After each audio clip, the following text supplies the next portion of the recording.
Se eu te perguntasse qual é o anjo mais poderoso da Bíblia, quais nomes viriam à sua cabeça? Provavelmente Miguel, o grande general dos exércitos de Deus, e Gabriel, o mensageiro pessoal do Criador, responsável pelos anúncios mais importantes da história. Eles são, sem dúvida, os anjos mais famosos, as figuras que todo mundo aprende a reconhecer. Mas essa é só a ponta do iceberg. A verdade, que muitas vezes fica escondida nas entrelinhas dos textos sagrados e em livros que o tempo esqueceu, sugere que existe um outro ser. Um ser com um poder tão imenso e uma autoridade tão grande que seu verdadeiro nome quase nunca é dito em voz alta. Hoje, vamos olhar para além de Miguel e Gabriel. Vamos investigar as Escrituras, explorar textos antigos e juntar as pistas que nos levam à identidade do verdadeiro braço direito de Deus.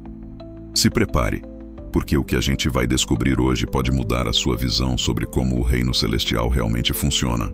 Antes da gente declarar um vencedor, precisamos entender o cenário. O céu não é um lugar onde todos os anjos são iguais. A tradição nos ensina que existe uma hierarquia angelical, uma estrutura de poder bem complexa. Pense nisso como um governo cósmico. Lá no topo, pertinho do trono de Deus, estariam os serafins, seres de pura luz e fogo. Logo abaixo, os querubins, os guardiões da glória e do conhecimento de Deus, cheios de olhos para simbolizar que veem tudo. E também os tronos, que representam a justiça divina.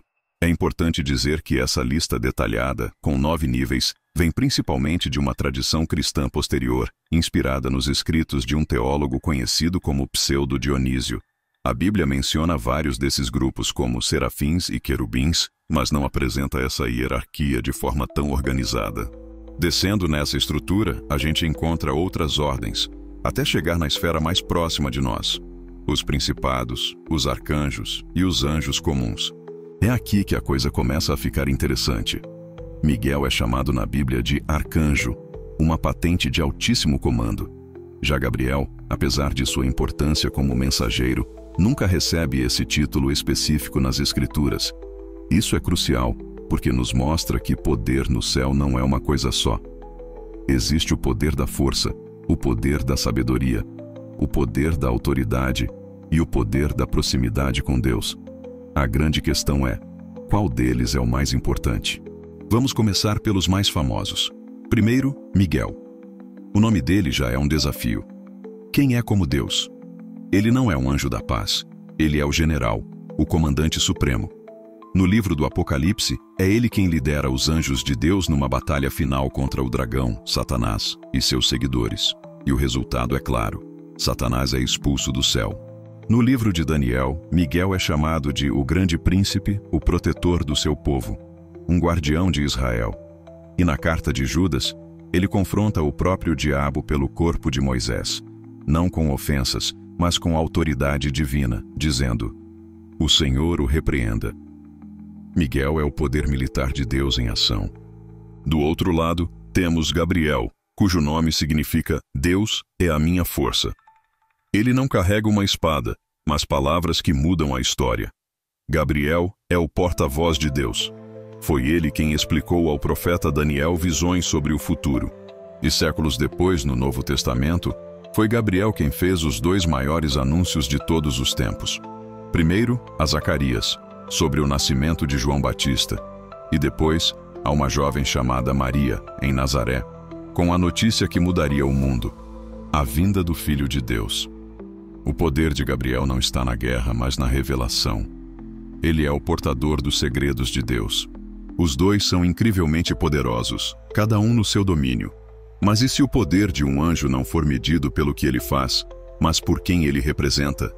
E se o anjo mais poderoso não tiver um nome, mas sim um título? É aqui que a nossa investigação dá uma virada. No Antigo Testamento, uma figura misteriosa aparece várias vezes: o anjo do Senhor. Note o artigo "o". Não se trata de um anjo qualquer, mas de um ser específico e único. O que mais impressiona nele é a sua autoridade. Quando o anjo do Senhor fala, ele não diz "assim diz o Senhor". Ele fala como se fosse o próprio Deus. Por exemplo, quando Agar, a serva de Sara, foge para o deserto, o anjo do Senhor a encontra e promete: eu multiplicarei a sua descendência. Ele não está repassando uma promessa, ele mesmo a está fazendo. O caso mais famoso é o de Moisés e a sarça ardente. O livro de Êxodo conta que o anjo do Senhor apareceu a Moisés numa chama de fogo. Mas logo depois, quem fala de dentro do fogo é o próprio Deus, dizendo: eu sou o Deus de seu pai. A linha que separa o anjo do Senhor de Deus é quase invisível. Esse padrão se repete. Quem encontra esse anjo reage como se tivesse encontrado o próprio Deus, com medo de morrer. Jacó luta com um homem que depois é identificado como Deus. O pai de Sansão, depois de encontrar esse anjo, diz à esposa: vamos morrer porque vimos a Deus. Isso levou muitos teólogos a uma interpretação fascinante. A de que o anjo do Senhor não é um anjo criado como os outros. Ele seria uma teofania, ou mais especificamente, uma cristofania. Uma aparição do próprio Deus, ou de Jesus Cristo, antes de seu nascimento como homem. Se essa interpretação estiver correta, a discussão acaba aqui. Nenhum ser criado, por mais poderoso que seja, se compara ao Criador. O anjo do Senhor não seria apenas o mais poderoso, ele seria a própria fonte do poder. Mas a nossa busca não para por aí.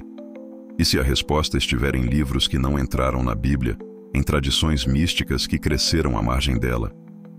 É aqui que encontramos nosso último candidato, o mais enigmático de todos, Metatron.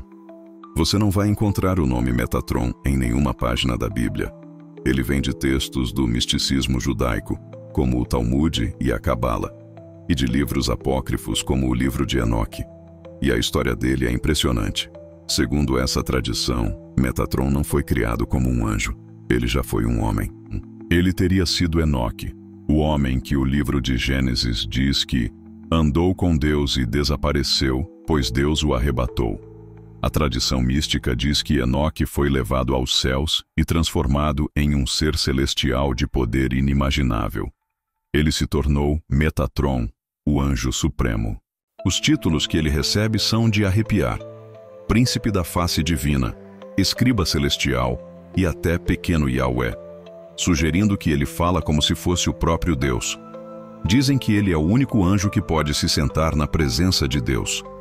É importante lembrar que Metatron é uma figura de tradições específicas e não faz parte do cânone bíblico, sendo desconhecido ou não aceito pela maioria das correntes cristãs e judaicas tradicionais. Mesmo assim, ele representa a ideia do potencial máximo de um ser, a exaltação que se pode alcançar através do serviço a Deus. Então, depois de toda essa jornada, quem leva o título? Miguel, o guerreiro. Gabriel, o porta-voz. O anjo do Senhor, a manifestação de Deus. E Metatron, o homem que virou anjo. A resposta, como vimos, é mais complexa do que um único nome. Tudo depende da perspectiva que a gente usa para analisar. Se a gente se ater estritamente à Bíblia e procurar um anjo nomeado com uma patente de comando, a resposta é Miguel. Ele é o único que a Bíblia chama de arcanjo, o comandante do exército celestial, cuja função é a guerra espiritual no nível mais alto. Agora, se a pergunta for sobre qual ser angelical demonstrou a maior autoridade na Bíblia, a resposta tem que ser o anjo do Senhor.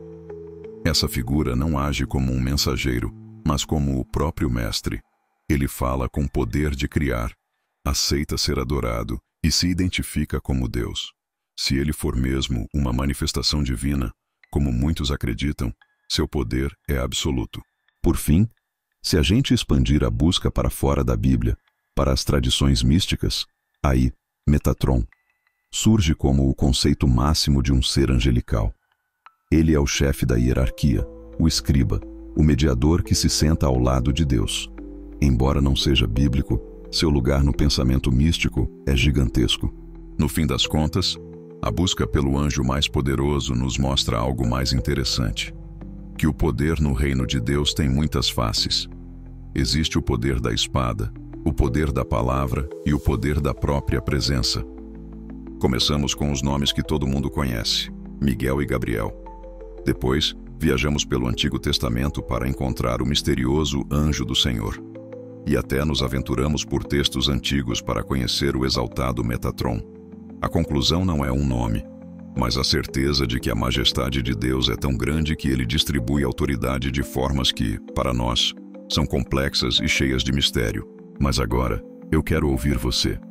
Com base no que a gente viu, quem você acha que é o ser celestial mais poderoso? É Miguel, o guerreiro? O misterioso anjo do Senhor? Ou Metatron, das tradições místicas? Deixe sua teoria aqui nos comentários. Eu vou ler tudo. E se você curtiu essa investigação, já sabe o que fazer. Se inscreve aí no canal e ativa o sininho, porque sempre tem mais mistérios pra gente desvendar. Valeu por assistir e até a próxima.